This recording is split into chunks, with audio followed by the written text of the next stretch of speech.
we've come to a stage on our Massey Ferguson 65 rebuild series where I've got the engine and the front axle together and I can start putting a radiator on. Now, I have a brand new radiator here from Sparex. It's an S73857, and even though we have a new radiator here, I thought today I would have a talk about if your radiator was all right, it was just a bit blocked, what you can do to save your old radiator. You can buy a new one, of course, but sometimes just a good clean out or a clean up and a paint might be worth it. So when the water comes in from your engine, it goes through your thermostat and it comes in your top radiator hose here and spreads out along the top tank here. Then all these little radiator cores down the bottom there, as the water cools or all gets circulated with the water pump, the water comes down through out your bottom radiator hose here, and your water pump circulates, pushes it back around the block. So with it doing that, because all the water from the block comes up through the thermostat and comes in through the top here, quite often if you look down the hole of your radiator there, you can see the top of the cores, but they've often got little bits of rust and scale and all that sort of stuff in there. And just if coolant hasn't been used particularly, just normal dam water, as time goes by, you get a bit of rust flaking off from inside the engine block and all, and so it comes past your thermostat into here, and the parts that don't fit through the core, they get jammed in the top here, and oftentimes little rust flakes will jam into the core and you can't get them out. So there's a thing that we used to do back when I did my apprenticeship called back flushing, and I can remember being out the back flushing old tractors out and that for people, but look, I haven't seen back flushing done for so long. I thought we'd have a little bit of a chat about it. Now, back flushing is the process of putting water backwards through the cooling components and giving it a shock blast of air. And the shock of the air bubbles going through really gives it a thump, and it will often loosen up a lot of rubbish. So because the water comes in the bottom of the block, what you would need to do to flush your block out is take the thermostat out, put the thermostat housing back on and hook your back flusher to the top radiator hose and back flush to out the bottom one.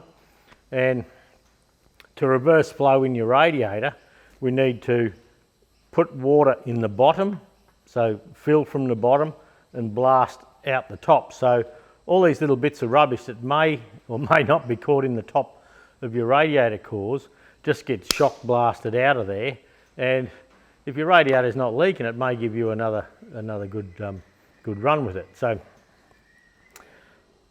I'll probably fit this new radiator. With the radiator, look, Sparex are great to me, but I notice on the top here when I look up there, the black paint isn't as thick as it should be.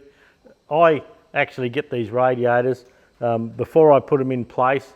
Like the radiator in the tractor in the factory would have been painted grey, so I do try and make sure it's got a good coat of paint on it. Now in the automotive situation, with your radiator, this is the engine side of course, with your radiator, if you haven't got a good coat of paint on it and you're roaring along and you're getting a few grass seeds in it, well, they're a bit acidic. If just the elements, it's a copper core and you get the elements onto the copper will deteriorate over time. And bug guts, moth, grasshopper guts and all that, they're quite acidic. So when that comes and hits the radiator and gets stuck in your radiator, they can just start that breakdown process. So I like to keep my radiators painted. I haven't done it for a little while now, but in the older days, I used to pull the radiator out of my car every couple of years, give it a back flush the block out, a quick aerosol over with a bit of black paint just to make sure it was covered. And look, I hardly ever had cooling system troubles.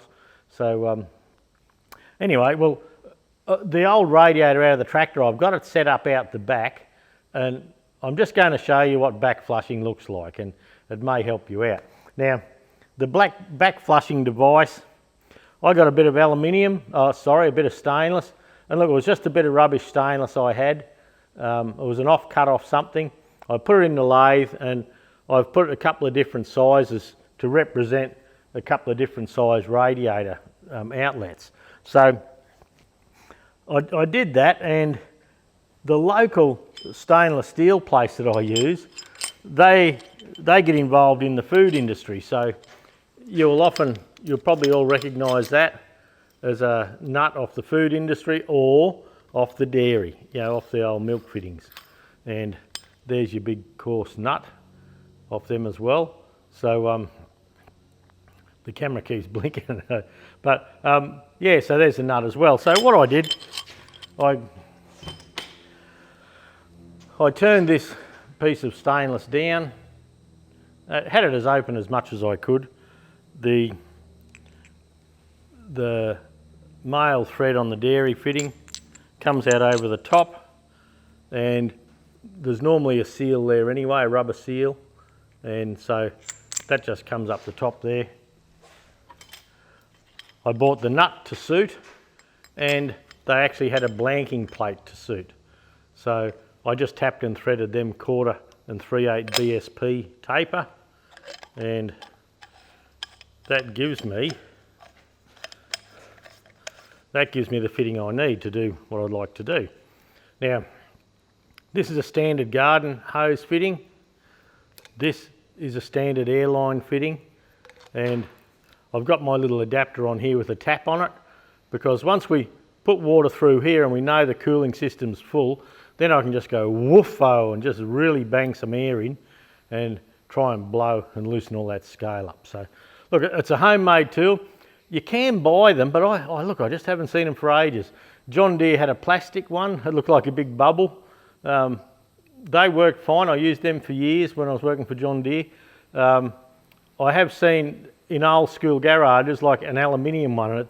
It looks like this, but it's got a rubber. It's got a spherical ball here where the inlet and outlet comes. So I'll set the camera up now. We'll go outside, and I know the new radiators probably are not as heavy as the old radiators, but man, that old radiator took some lifting. But when I look down through the cores, I can't see through it, so I'm going to back flush it, and I'll probably clean out through the cores with the pressure cleaner. Now, with the pressure cleaner, you have to be very careful to keep it exactly at 90 degrees to the radiator, so you don't fold over those little, I don't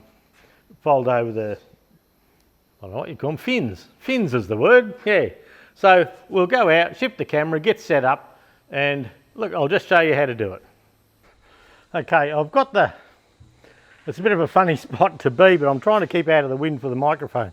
But I've got the hose turned on here. I have the radiator cap on. So what we're looking to do, and you can just see there, is fill up the radiator with water. So we know the radiator's full. So we're just trying to let any air and that out. So the idea now, and you watch this.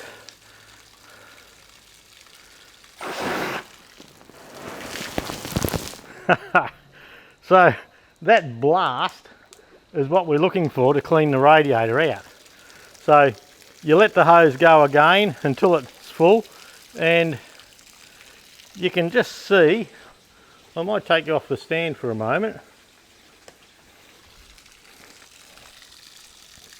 that you can see little bits of rubbish and flake and that coming out just after that one. Like there's a little piece. So I'll put you back on the stand, try and keep you dry.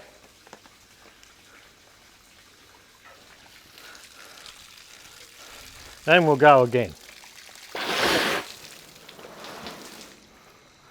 And so we'll let the radiator fill up again.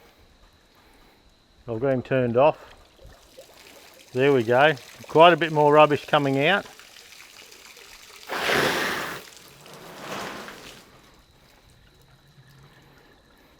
And the idea is to have that shock to bring the water out. And this one isn't too bad. Sometimes the water comes out of there really filthy, but the water's clean, but I am getting a lot of flakes.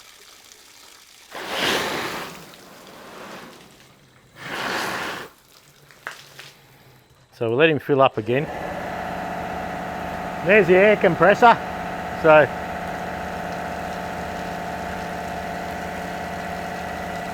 I'll turn him around a bit.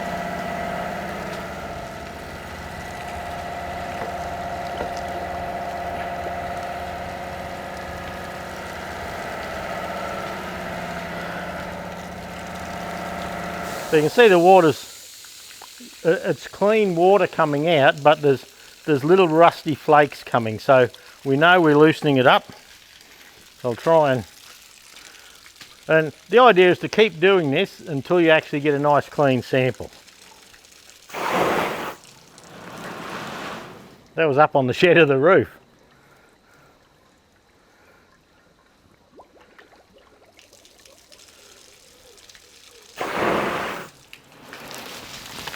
Whew. Nice and cool anyway. And we'll undo the cap now. And we'll give it a hit with the cap off.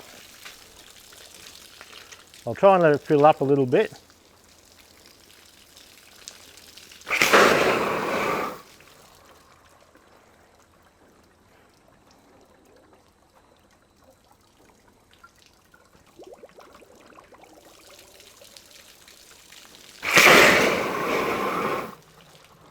I think you've copped that one.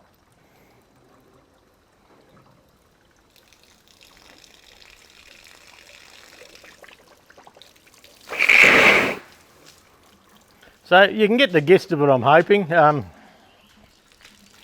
You just get water running through, you shock blast it with air through. It's not expensive gear.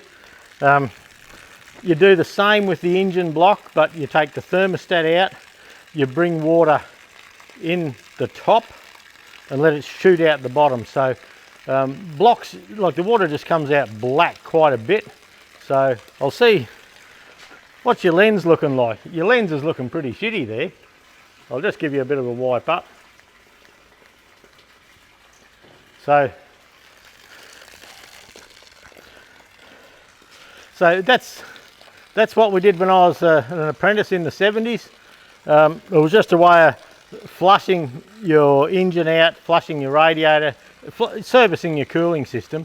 And back then we didn't have glycol so much, we just used to put a bit of white soluble oil in, and the old fellas used to say, oh, it keeps the water pump seal lubricated, because they were a carbon, two separate carbon, a carbon on a ceramic thing, like, I don't know, Austin or something. So there you go, that's just how to do it. You may save yourself a radiator. This radiator is just absolutely full through here. I cannot see through it for trying. I will be using this shroud, and there's a bracket. There's a bracket here. So the radiator bolts on here and here, and there's a bracket here to support the radiator shroud.